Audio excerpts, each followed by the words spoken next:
Hey guys, I'm Matt, husband, father, best-selling fiction author, and YouTuber. Welcome back to the channel. And today I will once again be checking out one of the Fat Electrician's videos. In this case, it is from his Fat Files channel, and it is Waffle House, the Roman Colosseum of the South. Like the Sergeant Reckless video, like Devil Duck, there's been a few videos that you guys have mentioned in the comments more than others. I've been lucky enough to get hundreds of comments since I started doing these videos, and Waffle House definitely comes up a lot. Definitely comes up a lot. Now, I will say I do know a little bit about this from the Unsubscribed podcast. Nick has talked about it before, but you know, he gives you a 2-minute overview of what the video is going to be like. Like, I understand that the Waffle House is more than it seems, and that it has something to do with like disaster relief, but I have no idea how deep it goes, or really what it has to do with that particular subject. I just know it does. So as far as like the reasoning behind it, I have no idea. Regardless, if you guys are not subscribed to Nick's various channels, please go over to the Fat Electrician, the Fat Files, Unsubscribed podcast, and Kinda Consensual. All awesome, all very entertaining. Some of my favorite stuff comes out of those channels. And if you could, subscribe to this channel, please. And if you have any questions, you could always visit me at mattjamesauthor.com. But how about we just get right into this? And here we are with the Waffle House, the Roman Colosseum of the South. As always, I will share the link of this video into the description of mine. I don't know, for some reason that's always hard to get out. I don't know why. Let's get into it either way. Okay, I'm just going to be honest with you. I actually debated on which channel I was going to upload this video on, because on one hand, we're going over a business and the business model that it has, but on the other hand, this restaurant is basically the Roman Colosseum of the South, and I'm pretty sure if you eat there enough, you actually get a deployment patch from the US military. Regardless, I wore my schnazziest tank top for the occasion.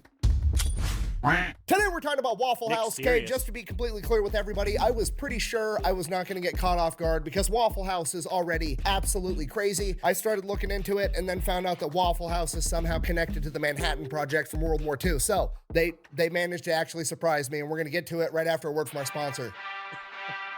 Yeah, babe, what's up? Hey, I need a boom. Oh my God, did you hear the ringtone? It's the Imperial March for his wife. Actually, I think I used to have that for my wife. Was it the Imperial March I had for her? I think it was. But that was like 15 years ago. All right. Do it right after a word from our sponsor. Yeah, babe, what's up? Hey, I need a boombox. Okay, I can go get you one. Perfect. All right, I'll go get it now. Love you. Love you. All right, bye. 1 hour later. Where's that boombox that I asked for? Oh, it's right here. I got it for you. What is this? The boombox. No, I wanted something to play music with. Oh, that kind of boombox. Yeah, I got this instead. Okay, we'll go to the store and get me a boombox so I can listen to music. Can I keep this one still? I don't care. This video is brought to you by Delete Me. Okay, super simple business model. knew that You was give them coming. I'm money, like, they turn around and they make sure that There's online no way data this brokers isn't are a not gun. selling your personal information online. Okay, here's the deal. Pretty much anytime you use a free service on the internet, you click that little box that says, I agree to the terms and conditions. You've basically just agreed to allow them to harvest as much of your personal information as humanly possible. They then turn around and sell that to online data brokers, and that's how they can afford to offer you a free service. But when you have Delete Me, they go and they monitor all of these online data brokers for your personal information, and then if they find it, they submit all the opt-out forms on your behalf, so they have to take down and stop selling that information. So when you buy Delete Me, you're not actually buying anything, you're just buying your way out of all the negative consequences of all the free shit that you've already got. And because they continue to monitor those data brokers, you're buying yourself out of all the future negative consequences of all the free shit that you haven't even gotten yet. So if you want to give Delete Me a try, there's going to be a link and a discount code down below. Let's get back to the video. All right, Waffle House. Our story begins with a gentleman by the name of Tom Faulkner. This man graduated from law school at 23 years old, passed the bar war and immediately gets drafted in 1940 in the days leading up to World War II. Because he graduated from college, he's presented with two different options. He can A, go straight into officer training, and that's a 3-year commitment, or he can just be a normal draftee and go in as an enlisted soldier, and that is a 1-year commitment. Now you gotta remember, at this point in time, like 1940, while World War II is currently going on, America's not involved yet. The attack on Pearl Harbor has not happened, and prior to the attack on Pearl Harbor, the American people did not want to go to war. Because of that, Tom Faulkner figures, hey, we're not actually going off to war. I don't want to waste 3 years of my time just being in the military, not actually, fighting a war or whatever. So he chooses to be a draftee. Goes into the military as an enlisted soldier, E1 private. From there, goes off to basic training. As soon as he gets through basic training, the attack on Pearl Harbor ends up happening. America enters the war. He immediately opts to go into OCS training and commits for 3 years. After he completes the officer training course, he actually gets slotted to be a counterintelligence officer, where he does, and I quote, a lot of top secret stuff. You see, my identity must remain mysterious and my mission secret. I cannot reveal it to you. You can actually tell in the interviews that Oh my god. Not a Lord of the Rings reference. He pulls in a Beverly Hills Ninja reference. Oh, God bless you, Nick. Mysterious and my mission secret. I cannot reveal it to you. You can actually tell in the interviews that he gave later on in his life, like in his 70s, 80s, and 90s, that he's still not sure what he is and what he isn't allowed to talk about. But he did end up telling us that basically it was his job to try to sneak onto military bases, not as military personnel. So he would basically disguise himself as like a painter or a carpenter or whatever, and try to infiltrate a U.S. military base to expose weaknesses within the system to help counteract enemy spies. So he does that for a couple of years, and then one day he ends up getting orders like, hey, you're going to Knoxville, Tennessee. And he's like, okay, for what? And they're like, don't fucking worry about it, just show up. So he shows up in Tennessee and he's given his orders, and those I can't imagine that is you don't get the Scooby-Doo and go ruh-roh, when don't worry about it, just go. And you're in the intelligence part. orders, I'm paraphrasing here, but they're essentially, hey, here's your partner. You two are going to hop in that truck and you are going to drive it from Knoxville, Tennessee to Los Alamos, New Mexico. You guys are going to dress in plain clothes. You're not going to look at what's inside the truck. You're not going to talk about what's inside the truck. You're going to take this map and take that exact route. This route avoids every major city and every major highway. You are going to drive straight there 53 hours straight, taking turns sleeping in the passenger seat and not stopping for any reason. 53 hours from Knoxville, Tennessee to Los Alamos, New Mexico.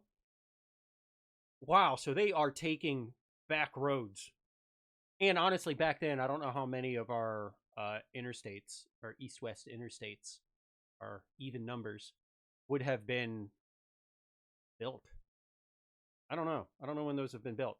But this is an interesting start to a video about Waffle House.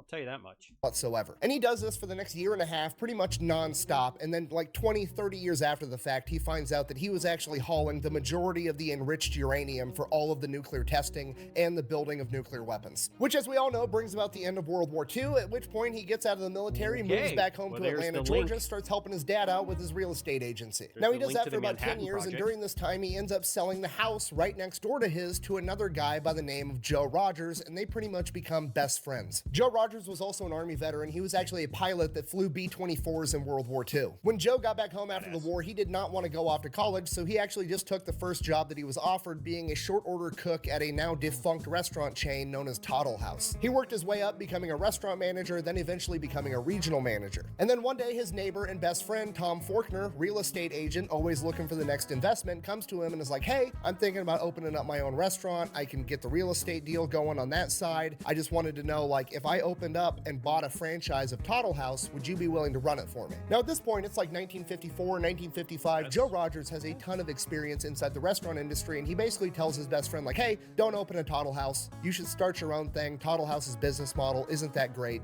If you start your own restaurant, I will help you run it. He then goes off on vacation with his family, and by the time he comes back, Tom Faulkner has already bought the real estate and comes to Rogers and is like, cool, what's the business we're starting? Where's Pancake's house? What? We stop at Pancake's house. And within the span... There isn't a better cut that Nick could have made than that. Peter Stormer and Steve Buscemi. Man. Of like 6 months, the very first of what is now the legendary restaurant chain of Waffle House opens. And Waffle House is legendary, probably for all the wrong reasons. I mean, even if you've never been to a Waffle House, you've heard about Waffle House because, well, I mean, Kid Rock got in a fight there. You've got Haley Booth, the viral Waffle House cook known as the last chairbender. The last chairbender. There's entire subreddits and YouTube channels almost exclusively dedicated to all the fights that break out at Waffle House. I remember the first time I went to a Waffle House, I stretched first, I grabbed a GoPro, I was ready to yell World Star, Nothing exciting happened. I just had delicious breakfast at like 3 o'clock in the morning, which is probably 99% of people's experiences because despite all of the negative PR, Waffle House makes a ton of money and has an incredible business model. Okay, Waffle House had about $1.4 billion in revenue last year, which is about $650,000 per location. And when you take into consideration that each Waffle House is absolutely tiny, that's really impressive. Out of their 2,100 tiny Waffle House locations, their yearly stats are 58 million cups of coffee. Hang on. 100 tiny Waffle House houses, absolutely tiny. That's really impressive. Out of their 2,100 tiny Waffle House locations, okay, 2,100, so 2,100 locations. That was the number that I missed. Their yearly stats are 58 million 58 million strips of bacon, 153 million hash brown orders, 124 million waffles, 58 million cups of coffee, 272 million eggs, 10 million chicken breasts. Honestly, I'm actually very impressed that it's only 58 million cups of coffee. I figure cups of coffee would have been first or second on this list. Hash brown orders and eggs. Wow. Okay. And since 1955, we have served... Oh, okay. So top is each year. Duh. Eggs. 4.6 billion eggs. I'm just making sure I'm getting these commas correct. 2.6 billion hash browns, 2.1 billion waffles, 1.4 billion bacon strips, 1.3 billion orders of grits, almost a billion cups of coffee, and 176 billion Jeez. Cups of coffee, 124 million waffles, 153 million servings of hash browns, 272 million eggs, which is about 2% of all the eggs consumed in the United States of America, and 85 million strips of bacon. Yes, I did the math. That is about 8,000 miles worth of bacon. I worry what you just heard was, give me a lot of bacon and eggs. What I said was, give me all the bacon and eggs you have. So Waffle House is obvious. Did he just do the American meme again? Did he just meme us again? He measured distance with bacon strips and not the metric system. He used bacon strips, right? Okay. There's a lot going on right now in my head. Like, there's so much. Give me all the bacon and eggs you have. So Waffle House is obviously doing something right. What exactly are they doing? Well, it all comes down to their business model and their branding. Now, with the Waffle House branding, all the negative PR about fights always breaking out at Waffle House, in a way, has actually helped them out a ton because Waffle House, by and large, is pretty much a regional chain. It's primarily down in the South. Yet, Waffle House has become a household name pretty much everywhere in America. You could have never even seen a Waffle House, and you already know Waffle House is open 365 days a year, 24 hours a day, and they serve breakfast. Why do you know they serve breakfast? Because their name is fucking Waffle House. I mean, look at this sign. You're driving down the road, you see that, you know everything you need to know. They sell breakfast. The end. Do that with another breakfast place. If you're not from there and you don't know what a Denny's or a Perkins or an IHOP is, you have no idea. It's just a restaurant. Maybe. Waffle House, they're selling waffles, which means there's like a 99% chance they sell other breakfast food. Fucking sold. I'm in. So already, the branding is absolutely incredible, but here's the true genius of it. Why did they call it Waffle House? Why didn't they call it Breakfast House or Bacon House or Hash Brown House? It's because waffles had the highest profit margin. I cannot stress to you enough how absolutely genius that is, right? Because you don't need to sell breakfast, all right? Everybody's already in on breakfast, okay? I could be blackout drunk at 4 in the morning, and you could ask me, hey, do you want breakfast? I'm coming up like the Undertaker every single time. And then you go, the only only thing open right now is Waffle House. Okay, I was already sold on breakfast from the get-go, but because Waffle House is where we're going, guess what I'm getting? A motherfucking waffle, and they're making more money. It makes sense that Tom Faulkner was a counterintelligence officer because the man literally said 2 words and has already subconsciously tricked you into ordering the most expensive thing on the menu that makes him the most money. So the branding of Waffle House is both simple and brilliant, and the rest of the business model matches that to a T. Okay, all Waffle Houses are like virtually identical. They're very small. They only seat like 30 people, and you can actually see the cook making you your food. Now, at a glance, you're just like, oh, they're just going for that like 1950s drive-through type of a vibe, which they are, but there's way more to it than that. Because the restaurant is so small, the kitchen never has the opportunity to get bogged down, meaning that they're moving tables very, very quickly. So instead of having one kitchen and 100 customers, you've got one kitchen and 30 customers, and you can just turn those tables over 3 times faster, which pretty much guarantees that every customer is going to get exactly what they wanted. Okay, they're not going in there for 5-star dining. They're going in there because they're hungry and they want breakfast, and now they're going to get breakfast really quick in a small setting that doesn't feel like a packed restaurant where they have to wait in line to be seated. And I know what you're thinking. What if one Waffle House just reaches its maximum capacity, right? What if it's just completely full with a line out the door 24/7 every day of the year? Waffle House surely would build a bigger Waffle House, right? No, we're gonna take the same parking lot, and right next to that first Waffle House, we're gonna build a second fucking Waffle House, okay? The plan is working, and if it's not broke, don't fix it. Which, Oh my god. They have 3 it's Starbucks. They were Starbucks before Starbucks. They were Starbucks before Starbucks. Where there's a Starbucks across the street from a Starbucks. Go back to that. There's a Waffle House next to a Waffle House that's next to a Waffle House. And right next to that first Waffle House, we're gonna build a second fucking Waffle House, okay? There's The 3 plan Waffle is Houses working, next door and to if it's each not other. broke, don't fix it. Which is one of those things that seems dumb, but is actually brilliant. So obviously, speed is key to this business model. You're also saving money on construction and architectural. Because it's the same floor plan over and over again. It's just boom, boom, boom, build them, build them, build them.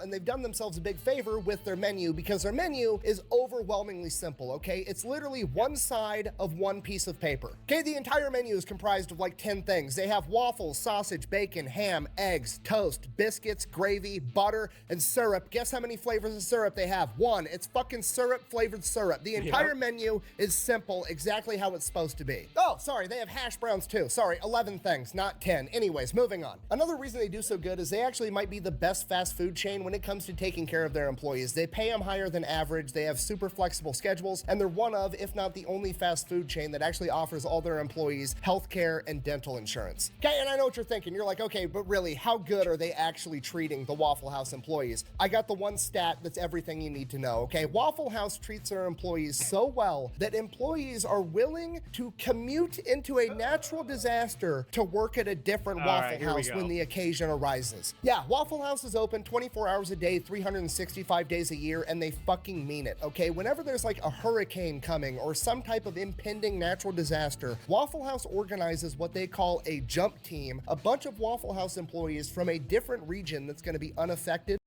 God, this is getting in the weeds with this. Like, this is nuts. I mean, how do you know? How do you know that this is Waffle House? It's like, this is not natural disaster relief. Like, this is nuts. A jump team, a bunch of Waffle House employees from a different region that's going to be unaffected because they know that their local employees are going to be busy taking care of their own family and their own houses during a hurricane. So they bring in teams from outside the region to work inside of a natural fucking disaster, and they're willing to do it. I never said thank you.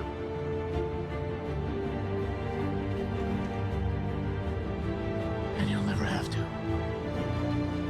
Okay, McDonald's can barely get their employees to show up on a good day, and Waffle House has employees volunteering to commute into a fucking hurricane to make breakfast. And this is the most impressive part of the business because Waffle House has the best logistics and preparedness of any company I've ever seen ever. The only entity that beats them in logistical capacity is the United States military. Waffle House is literally ready for absolutely anything. Every single Waffle House has the playbook inside of it that details exactly how the staff is supposed to handle literally any type of emergency or situation that could possibly arise. And if for some reason the situation comes across that isn't in that playbook, after it happens, they immediately add it to the playbook. It covers tornadoes, hurricanes, floods, a hole in the roof from a branch falling, a car driving into the restaurant. You can drive a car into Waffle House and they're still planning on staying open. The playbook even has detailed plans for every type of disaster for what the local employees, while they're not working, should go home and do to make sure that their house and their family are safe as well. Every single Waffle House has a backup generator. The stovetop, it runs on propane, and they have a bunch of extra propane tanks on hand. Flashlights, candles, batteries, backup water. They have a special menu of what they're able to serve when the water is out and they're running on reserve water. When a Waffle House location is going to be in a disaster area, that Waffle House stocks up on extra food, and then all of the neighboring locations in the unaffected area also stock up and stage food there to get them more food when they need it. What is happening? Why is Waffle House better prepared for natural disasters than FEMA? Sorry. Waffle. There you go. I wanted to get off the kissy face. What? Like, they are better prepared than FEMA is for natural disasters. This is, you know why? Because they're not a government entity. They're a private organization. So, of course, they're going to be more prepared. I mean, duh. But at the same time, it's mind-blowing. Mind-blowing to even think it. Also stock up and stage food there to get them more food when they need it. If Waffle House is a standing structure, those motherfuckers are serving breakfast come hell or high water. I'm not leaving. I'm not leaving. I'm not fucking leaving!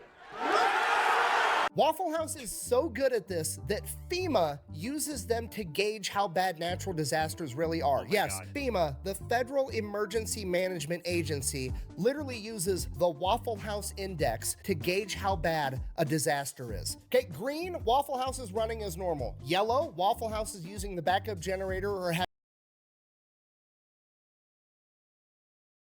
to use an altered menu. Red, Waffle House is closed. People are probably already fucking dead by that point. Waffle House is literally the Terminator of the fast food industry, okay? The fact that the federal government, probably the most powerful entity on the planet, maybe ever, looks at a chain of restaurants and is like, man, if Waffle House is closed, we need to mobilize the National Guard is fucking crazy. Now, maybe you guys are thinking the same thing I was at this point in my research, and I'm like, man, I need to invest in this company. I need to see if I can open up my own Waffle House franchise. This company's awesome. And this is where the bad news comes in. I mean, technically you can franchise a Waffle House, but most of us probably can't. The company is privately owned. It's not on the stock market. It's still owned by the families of the original two founders. And while they do allow franchises, they are super picky about who they let buy in to have a franchise, and they make it very, very expensive to buy in to make sure this is actually what you want. And while that is unfortunate, I think it's actually kind of awesome. It's a company that actually has morals and cares about their image more than they care about next quarter's profits, okay? It's a company that has committed themselves to making breakfast under any circumstances, and they're gonna see that through till the very end, even though they could probably make way more money by just selling franchises and letting whoever the fuck throw up a Waffle House. And now for the fairy tale ending, Joe and Tom worked together as best friends for 62 years to build Waffle House into what it is today. They both passed away at the ages of 97 and 98, and now Waffle House and their legacy lives on as that company is still being operated by their kids, and that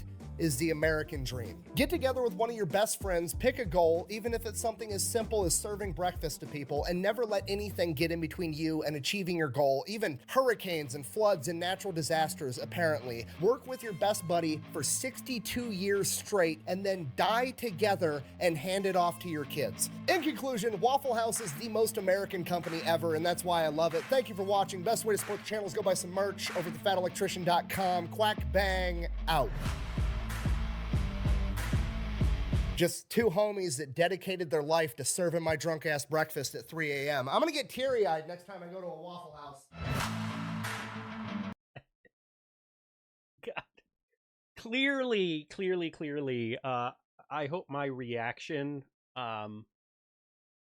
doesn't undersell my enthusiasm and my thanks to all of you guys for constantly hounding me to do this video. you guys have yet to steer me wrong with a reaction, and that's why I implore you, I beggeth you, continue to pound me with recommendations in the comments for new videos. I have a couple more in the works already, but this was insane. Like, so far, personally, my favorite videos I've done so far are the Doom Turtle, and honestly, I think Bass Pro Shops. Those are my two favorite videos that I've done from Nick. This is up there, though. This was mind-blowing. This was probably more mind-blowing than it was, like, laugh out loud funny. Like, I laughed hard in, like, the Devil Duck video and Doom Turtle. But this was mind-blowing. Like, I can't, like, still properly, like, put into words, like, and like, comprehend what I just literally learned about Waffle House. So thank you, guys. I really do appreciate it. As always, keep the recommendations coming. Go give Nick, the Fat Electrician, a subscribe and a like if you haven't already. If you could, please do the same to my channel. This helps grow this community. And we'll see you next time right here on YouTube. Thanks.